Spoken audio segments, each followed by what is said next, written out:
Welcome to the Military Breakdown Podcast, everyone. Today we're taking a deep dive into a pretty significant move by the U.S. military in the Asia-Pacific. Yeah, the deployment of advanced surveillance drones to Okinawa, Japan. That's right. And this is happening in a region that's already seeing a lot of tension. Absolutely, a lot of things going on there. You think about China's activities near Taiwan, what they're doing in the East China Sea, and of course those ongoing disputes around the Senkaku Islands. And we can't forget about North Korea. Those ship-to-ship transfers they've been doing, and then you've got those joint bomber flights they've been conducting with Russia. Yeah, it all adds up to a pretty tense situation. So in this breakdown, we're going to take a really close look at all the different pieces of this U.S. deployment. Okay, so let's start with the why. Why are the U.S. and Japan doing this now? What's changed? Well, the Japanese Ministry of Defense has been very clear. They're saying that the security environment around Japan is becoming increasingly severe. Okay, so what specific things are they concerned about? Well, first off, there's been a noticeable uptick in Chinese military activity around those Senkaku Islands that both Japan and China claim. Right. That's a big worry for Tokyo. And then you've got the ongoing issues with North Korea and their illicit activities. Like those ship-to-ship transfers we talked about. Exactly. Those are designed to evade international sanctions. And then on top of that, you have China and Russia conducting more and more of these joint military exercises together. Yeah, that's a pretty clear sign that their strategic partnership is deepening. Definitely. So all of these things combined are what's really pushing the U.S. and Japan to take action. So this drone deployment, it's basically a direct response to all these things happening at the same time, right? Right. The goal here is to boost the intelligence gathering capabilities of both the U.S. and Japan. They need a better picture of what's happening in the region so they can respond effectively if they need to. We've also heard some reports about an increase in Chinese drone activity specifically. Is that part of the equation too? It is. There's been a definite surge in Chinese drone operations, especially near Japan's southern waters. And so part of what the U.S. is doing here is deploying a more capable countermeasure. With these advanced surveillance drones. Exactly. So the U.S. isn't just reacting to immediate regional concerns, though. They've got broader goals in mind, too. Okay, so what are those broader goals? What's the bigger picture here? The U.S. is looking to strengthen its position in the Indo-Pacific and push back against China's influence, which is growing in the region. And of course, Taiwan is a big part of that. Huge part of it. And by placing these drones on Okinawa, which is strategically located relative to Taiwan, the U.S. is signaling its commitment to defending Taiwan. Okay, so this deployment, it's not just a one-off thing. It fits into the larger strategy of the U.S. Indo-Pacific Command. Definitely. This is part of a much bigger plan for the region. All right, and we keep hearing about Okinawa's Kadena Air Base. Why is that specific base so important for these operations? Well, Kadena's location is really key for anything that involves intelligence, surveillance, and reconnaissance, which we call ISR.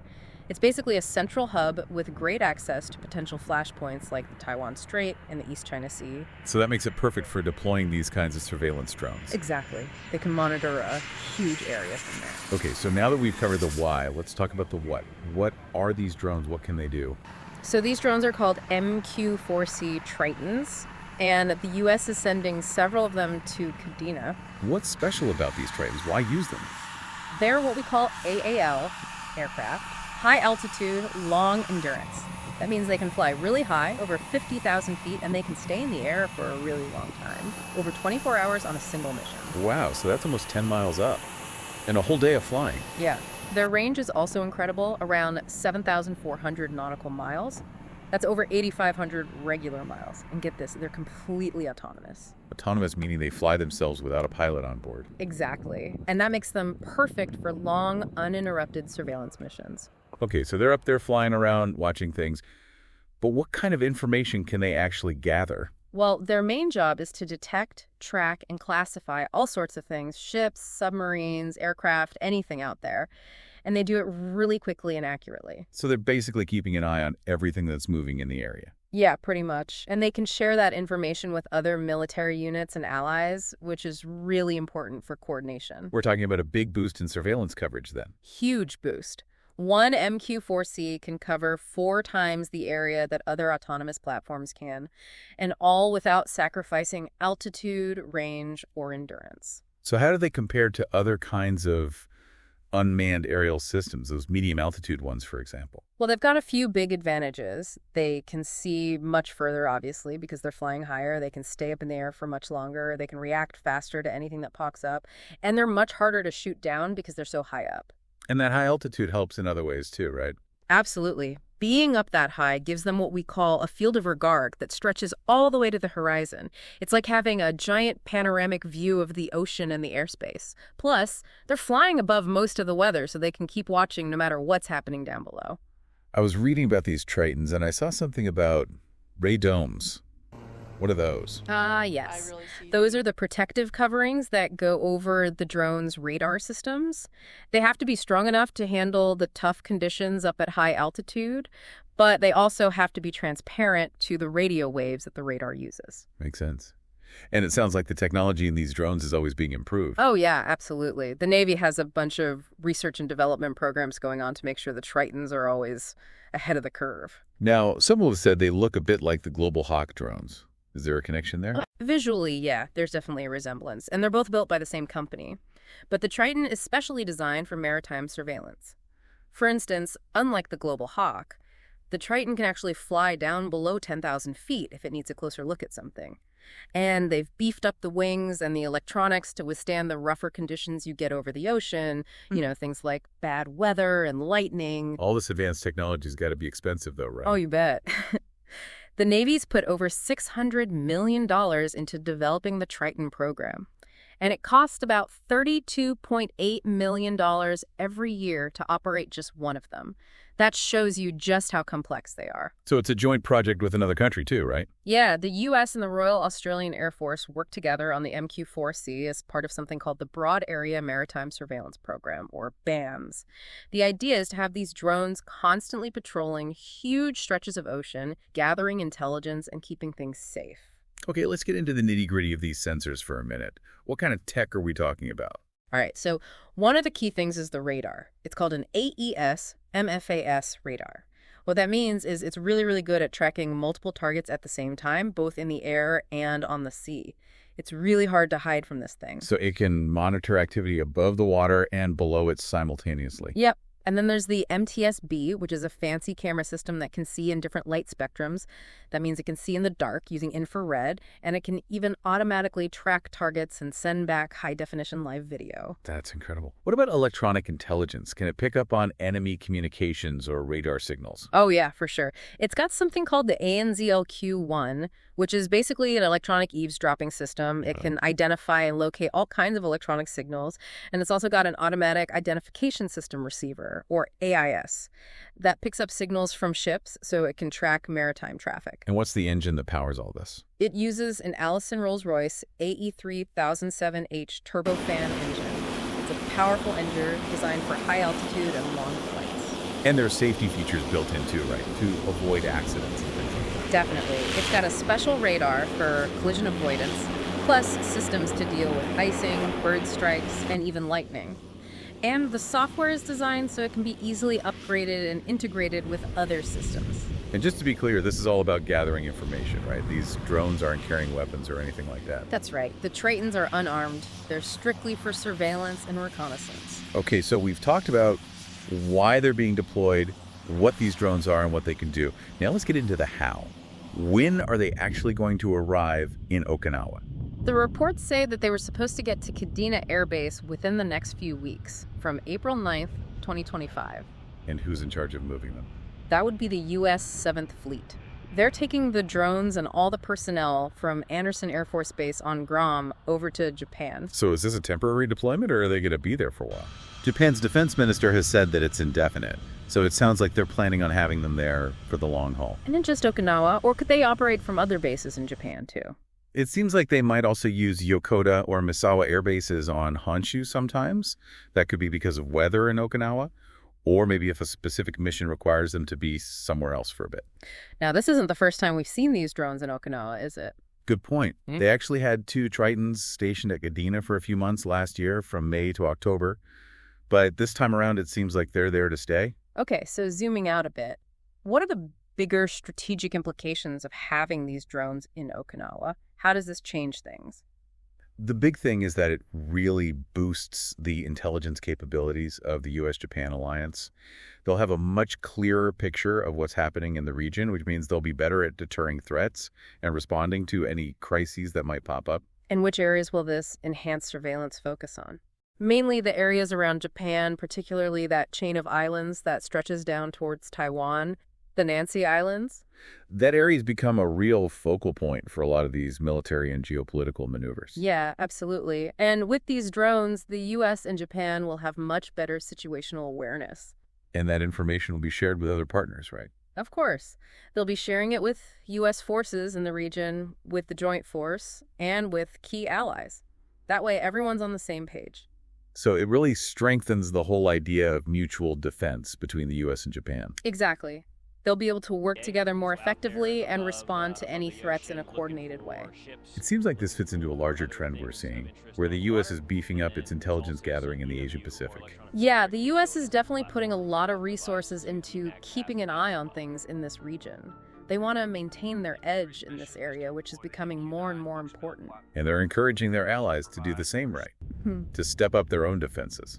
Absolutely. The U.S. has been urging countries like Japan to invest in their own defense capabilities, especially given the concerns about China and North Korea.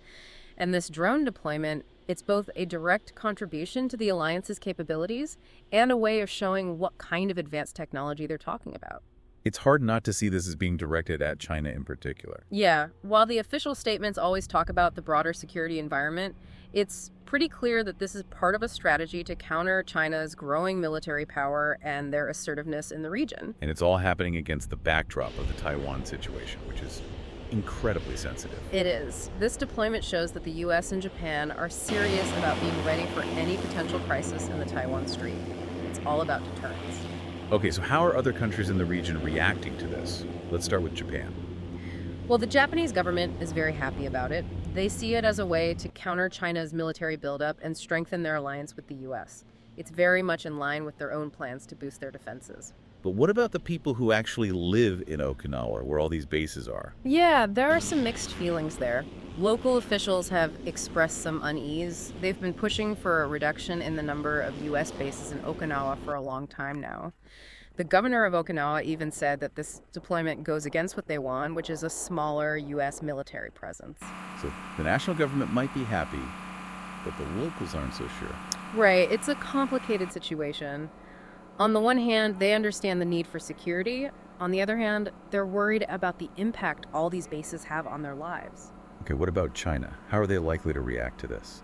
They're probably not going to be thrilled about it. They'll see it as a provocative move by the U.S. to contain their influence and keep tabs on their military activities, especially around Taiwan. We can expect some pretty strong statements from them condemning the deployment. Do you think they'll take any concrete actions in response? It's hard to say for sure, but it wouldn't be surprising if they stepped up their own military activities in the region, maybe even conduct some exercises of their own as a show of force. They might also try to use this to further their propaganda efforts, painting the U.S. as the aggressor in the region. Okay. And how about Taiwan? What's their take on this? They'll probably see it as a good thing. It reinforces the idea that the U.S. is committed to their security, even if these drones aren't directly watching over Taiwan itself. It adds to the overall security environment in the region, which is good for them. We also heard from NATO's Secretary General, Jens Stoltenberg, recently. He was in Japan and made some comments about the situation. Right. He said that China's military expansion is staggering and that the world shouldn't be naive about it. He's basically echoing the concerns that are driving this whole drone deployment. It seems like there are a lot of people worried about China's ambitions. There are. And those worries are only growing as China continues to build up its military. So besides these Tritons, are there any other military activities happening that are relevant to all this? Yeah, there are actually a few other things going on. For one thing, Okinawa Air Base is becoming a real hub for drones in general. The Marines and the Air Force have already deployed MQ-9 Reaper drones there. Those are different types of drones, right? Yeah, the Reapers are more focused on attack missions, while the Tritons are all about surveillance. But it shows you that the U.S. is really embracing unmanned aircraft in the Pacific. We also heard that Japan's been intercepting a lot more drones lately. Yeah, that's right. Their self-defense forces have been busy intercepting drones, many of them thought to be Chinese in their southern waters. And the numbers are going up fast. They only had 4 interceptions in all of 2021, Then it went up to 9 in 2023. And last year, they had a whopping 30 interceptions. Wow, that's a huge jump. It seems like Japan's taking this very seriously. They are. It's a big concern for them, and it shows just how much drone activity is going on in the area. Japan's not just playing defense, right? They're developing their own drones, too. That's right. They're working on their own military modernization program, which includes acquiring smaller attack drones. The idea is to give them more options for responding to threats and to make sure they're not just reliant on the U.S. for their defense. And there's been a lot of joint military exercises between the U.S. and Japan as well. Yep. Those exercises are really important for building cooperation and making sure both countries can work together seamlessly if something happens. Last year, they even practiced responding to a hypothetical Chinese attack on Taiwan, so they're definitely taking that possibility very seriously. So just to wrap things up, what's the key takeaway from all of this? Well, it's clear that the U.S. deployment of these Triton drones to Okinawa is a really significant development. It's a direct response to the growing security challenges in the Asia-Pacific, with China's actions being the main driver. It's a move that's likely to increase tensions with China, but it also shows the U.S. commitment to supporting its allies in the region, particularly Japan. And all this is happening in a region that's already on edge. So it'll be really interesting to see how things play out from here. What do you think our listeners should be paying attention to in the coming months? I think it's important to watch how China responds to this deployment. Will they just stick to rhetoric, or will they take more concrete actions? And what about Japan? Will they continue to increase their own military capabilities? And of course, we have to keep an eye on the situation in Taiwan. Any escalation there could quickly draw the U.S. and China into a direct conflict. So, yeah, there's a lot to keep an eye on. Definitely a lot to unpack here. We'd love to hear what you all think about this. Please leave your comments below and let us know your take. And if you found this breakdown helpful, please share it with anyone who might be interested in these kinds of military and geopolitical issues. And don't forget to subscribe to the Military Breakdown podcast for more in-depth analyses of important events like this. We cover a lot of ground on this show, so make sure to check out our other episodes to get a broader understanding of what's happening in the world of defense and security. Thanks for joining us, everyone. Until next time, stay safe and stay informed.